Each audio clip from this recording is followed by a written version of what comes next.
Write down the heading of today's topic, appropriation account, variety number 2. Profits after charging anything. Profits after charging anything. हमने कल appropriation account पढ़ा था बच्चों, जिसमें हमने स्टार्ट किया था क्वेश्चन को क्रेडिट साइड से. उसमें लिखा था बाय नेट प्रॉफिट्स, फिर हमने लिखा था बाय इंटरेस्ट ऑन ड्रॉइंग्स. ठीक, because its nature is nominal, credit all incomes and gains. Debit side पे हमने 3 एक्सपेंसेस डाले थे. Number 1 interest on capital, number 2 salaries या कमीशन या remuneration, number 3 transfer to general reserve. And balancing figure को आपने किस में डाल दिया था? Profits transfer to partners capital accounts. यही किया था. अब जो तुम्हें नेट प्रॉफिट दिया होगा, जैसे मैंने कल पहला क्वेश्चन कराया, उसमें लिखा प्रॉफिट्स ड्यूरिंग द ईयर वर 8,80,000. अब लाइन में क्या चेंज आएगा? वहां लिखा होगा प्रॉफिट्स आफ्टर डेबिटिंग, या लिखा होगा प्रॉफिट्स आफ्टर चार्जिंग एनीथिंग. का मतलब है it could be salary, it could be interest on capital, it could be anything in the question. कुछ भी हो सकता है वो बोर्ड.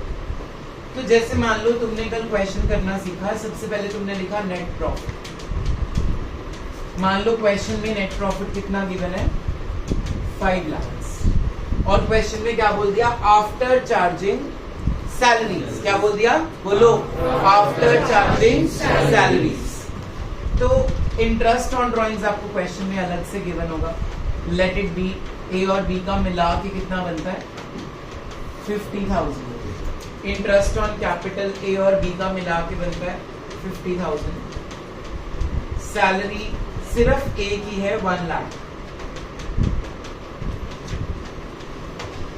अब हमने इस लाइन से क्या सीखना है? आफ्टर चार्जिंग सैलरीज का मतलब है कि इस प्रॉफिट में से ये सैलरी माइनस की हुई है, हम वापस क्या कर देंगे? तो नेट प्रॉफिट 5 लाख की जगह कितना लिखेंगे? 6. समझ आया क्वेश्चन? आफ्टर चार्जिंग सैलरी, उसमें से सैलरी क्या की हुई है? माइनस. मैंने क्या कर देनी है? वापस ऐड. एग्जाम्पल समझो. तुम्हारे पास 10 चॉकलेट्स हैं, तुमने 2 प्रिंस को दे दी, तुम्हारे पास कितनी रहेगी? अब तुम ये भूल जाओ कि तुम्हारे पास 10 थी. Just forget this that you had 10 chocolates. Result क्या है? तुम्हारे पास चॉकलेट्स बची कितनी हुई है? 8. तुमने दी कितनी है? तो ठीक है, वापस ऐड बैक करा ना. प्रॉफिट 5 लाख बचा हुआ है सैलरी देने के बाद. सैलरी कितनी है? 1 लाख. प्रॉफिट बचा कितना हुआ है? तो था कितना? उसको उसमें क्या कर दिया? So simple. अब अगर मैं लिख दूं profit after charging interest on capital, तो इसमें सैलरी ऐड नहीं करूंगा. मैं क्या ऐड कर दूंगा? Interest on capital. अगर मैं लिख दूं प्रॉफिट आफ्टर चार्जिंग कमीशन, तो अब मैं इंटरेस्ट ऑन कैपिटल ऐड नहीं करूंगा.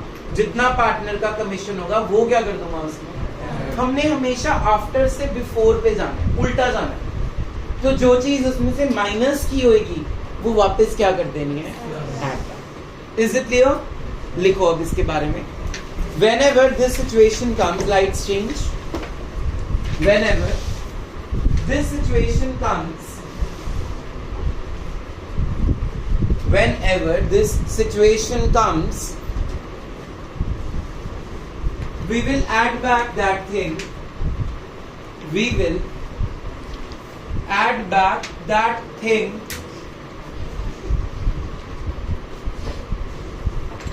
in the net profits. In the net profits.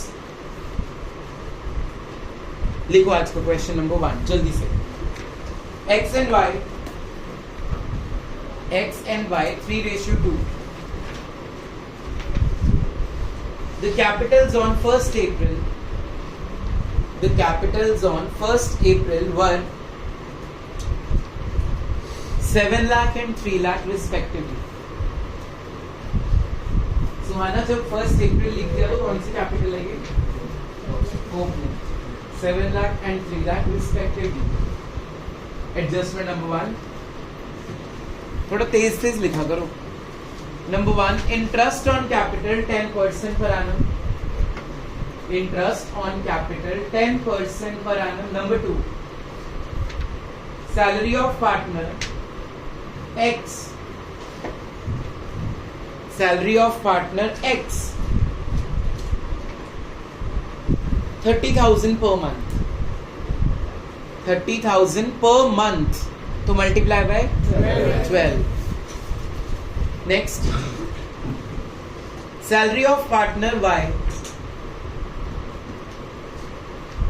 Salary of partner Y, 40,000 per annum. 40,000 per annum. Avneet इसको किससे मल्टीप्लाई करोगे? पर एनम है.